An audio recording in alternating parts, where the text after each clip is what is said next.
द्युत्सभा में दुर्योधन ने अपनी जांघ दिखाकर द्रौपदी को उसकी गोद में बैठने का इशारा किया।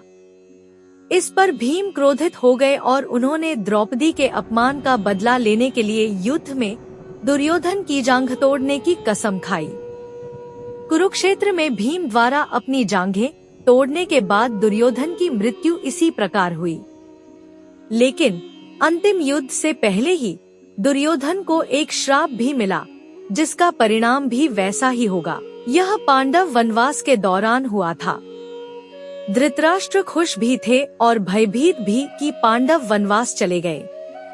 वह खुश था क्योंकि उसके बेटे का अब इंद्रप्रस्थ पर नियंत्रण था, लेकिन वह भयभीत था क्योंकि वह पांडवों की ताकत और क्षमताओं के बारे में जानता था।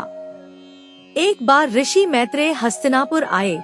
धृतराष्ट्र ने उत्सुकता से उनसे पांडवों के बारे में पूछा कि क्या हालात बिगड़ने की कोई संभावना है। ऋषिवर ने उनसे कहा कि पांडवों का अपमान कभी नहीं होना चाहिए था और उन्हें इसे रोकना चाहिए था। उन्होंने चेतावनी दी कि यदि स्थिति को तुरंत ठीक नहीं किया गया तो विनाश अवश्यंभावी है। दुर्योधन की ओर मुड़ते हुए, जो सभा में भी था, ऋषि ने उसे भी पांडवों के साथ शांति बनाने के लिए कहने की कोशिश की। लेकिन अहंकारी दुर्योधन इससे बिल्कुल भी प्रसन्न नहीं हुआ। अपने होठों पर मुस्कुराहट के साथ उसने अपनी जांघ पर बार बार थप्पड़ मारा, जैसे कि ऋषि को चुनौती दे रहा हो, लेकिन एक शब्द भी नहीं बोला।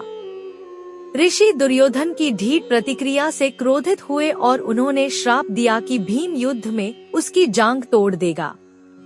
अंधे राजा धृतराष्ट्र चिंतित हो गए और उन्होंने ऋषि से अपना श्राप वापस लेने की प्रार्थना की, लेकिन यह नहीं होना था। ऋषि ने उसे चेतावनी दी कि यदि दुर्योधन ने अपने चचेरे भाइयों के साथ शांति नहीं बनाई तो श्राप को सच होने से कोई नहीं रोक सकेगा। तो यह सिर्फ भीम की प्रतिज्ञा नहीं थी, बल्कि मैत्रेय ऋषि का श्राप भी था, जिसके कारण दुर्योधन का अंत उसकी जांघ टूटने के साथ हुआ।